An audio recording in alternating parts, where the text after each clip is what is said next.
여러분, MBTI 그냥 재미로만 하는 줄 아셨죠? 근데 사실 이게 우리가 왜 그렇게 서로 말이 안 통하는지 알려주는 진짜 중요한 열쇠거든요. 오늘 MBTI로 소통의 비밀을 한번 파헤쳐 볼게요. 바로 시작합니다. 이런 적 없으세요? 분명히 우리들 다 한국 사람이고 한국말로 얘기하는데 와, 쟤는 왜 내 말을 이렇게 못 알아듣지? 이런 답답함 다들 한 번쯤은 느껴보셨을 거예요. 바로 그 이유를 오늘 알려드릴게요. 자, 이 모든 문제의 시작은요, 우리가 세상을 보낸 방식 자체가 근본적으로 다르기 때문이에요. 첫 번째 이야기, 바로 이 오해의 벽에 대해서 한번 알아보죠. 이건요, MBTI를 만든 사람 중 한 명인 이사벨 마이어스가 직접 한 말이에요. 감각형 S와 직관형 N의 차이가 사람들 사이에 거대한 벽 같다고 표현할 정도면 이게 얼마나 큰 소통의 장벽인지 감이 오시죠? 자, 이 그래프를 보시면 아! 하고 바로 이해되실 거예요. 전 세계 인구의 무려 75%, 그러니까 4명 중에 3명이 현실과 사실을 중요하게 생각하는 감각형 S라는 거예요. 반면에 직관형에는 고작 25%뿐이죠. 이러니까 N 유형들이 일상에서 왜 내 말만 안 통하는 것 같지? 이런 느낌을 받을 수밖에 없는 구조인 거예요. 아니, 그럼 도대체 감각형이랑 직관형이 뭐가 그렇게 다르냐고요? 아주 고전적이지만 가장 확실한 비유가 있죠. 바로 나무와 숲 이야기로 넘어가 볼게요. 정말 간단하게 정리하면 이거예요. 감각형 S는 오감을 통해서 지금 눈앞에 보이는 사실, 구체적인 디테일, 즉 나무 한 그루 한 그루에 집중해요. 반면에 직관형 N은요, 그 나무들이 모여서 만들어내는 전체적인 그림, 숲을 보려고 하죠. 정보를 받아들이는 방식 자체가 완전히 다른 거예요. 이 차이를 지도에 비유하면 더 확실해요. S유형과의 대화는 아주 상세한 도시 지도 같아요. 골목길 하나, 건물 하나까지 다 보이죠. 반면에 N유형과의 대화는 세계 지도에 가까워요.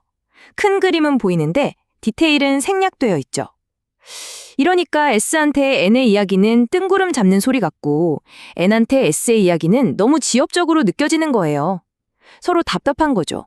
이 차이는 기억하는 방식에서도 아주 명확하게 드러나요. 네가 그때 분명히 이렇게 말했잖아.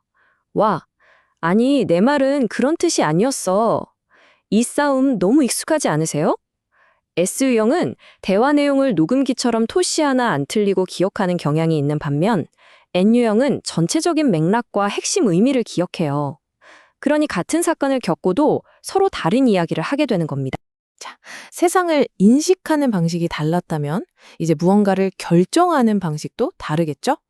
바로 사고형 T와 감정형 F의 차이, 진실과 조화의 대결입니다. 자, 여기 아주 대표적인 상황이 있어요. 친구한테 다급한 목소리로 전화가 왔습니다. 나 방금 접촉사고 났어.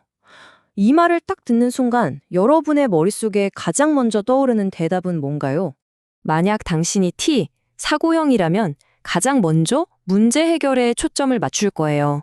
객관적인 사실과 논리에 기반해서 보험은 들었어? 경찰은 불렀고? 같은 현실적인 질문을 던지죠. 이게 차가워서가 아니라 이게 친구를 위한 가장 효율적인 해결책이라고 믿기 때문이에요. 하지만 F, 감정형이라면 반응이 완전히 달라요. 문제 해결보다 중요한 건 친구의 감정 상태와 관계의 조화거든요. 그래서 어머 세상에 괜찮아? 다친 데는 없어? 라면서 먼저 위로와 공감을 표현하는 거죠. 지금 이 순간 친구에게 필요한 건 해결책이 아니라 정서적 지지라고 믿는 거예요. 핵심은 이거예요. T는 그게 사실이야? 를 묻고 F는 이게 우리 관계에 어떤 영향을 미칠까를 묻죠. 즉, T는 진실을, F는 조화를 우선시하는 겁니다. 근데 제일 중요한 건요, 둘 다 상대를 위하는 마음은 같다는 거예요. 단지 그 마음을 표현하는 언어가 다를 뿐이죠. 자, 세상을 인식하고 결정하는 방식의 차이를 봤는데요. 마지막으로 우리의 생활 스타일을 결정하는 차이, 바로 판단형 J와 인식형 P를 빠르게 짚어보겠습니다. J와 P의 차이는 여행 계획 짤 때를 생각하면 아주 쉬워요. J유형은 출발 전부터 시간대별 동선과 맛집 리스트를 꼼꼼하게 짜야 마음이 편안해요. 계획을 통해서 불확실성을 통제하는 데서 안정감을 느끼는 거죠. 반면 P유형은요? 대략적인 목적지만 정해놓고 현장에서 마음 가는 대로 움직이는 걸 즐겨요. 꽉 짜인 계획은 오히려 답답하죠. 계획은 계획일 뿐 언제든 바뀔 수 있다는 가능성 자체를 즐기는 거예요. 이 차이는 우리가 잘 아는 이소부화, 개미와 배짱이에 비유할 수 있어요. 미래의 안정을 위해 현재를 잠시 미루고 성실하게 일하는 개미는 SJ 유형의 안정 추구 성향을 잘 보여주고요. 반대로 규칙에 얽매이기보다 현재의 즐거움과 자유를 만끽하는 배짱이는 SP 유형의 특징을 아주 잘 보여주죠. 둘 중 누가 옳고 그르다고 할 수 없는 그냥 삶의 방식을 선택하는 차이일 뿐입니다. 자, 이렇게 우리는 새삼을 인식하고 결정하고 살아가는 방식이 얼마나 다른지 살펴봤습니다. 이제 가장 중요한 단계로 넘어가 보죠. 어떻게 이 거대한 벽을 넘어설 수 있을까요? 핵심은 바로 이겁니다. MBTI는 너는 T라 공감 능력이 없네 또는 너는 P라 계획성이 없구나 하고 상대를 상자에 가두는 도구가 아니에요.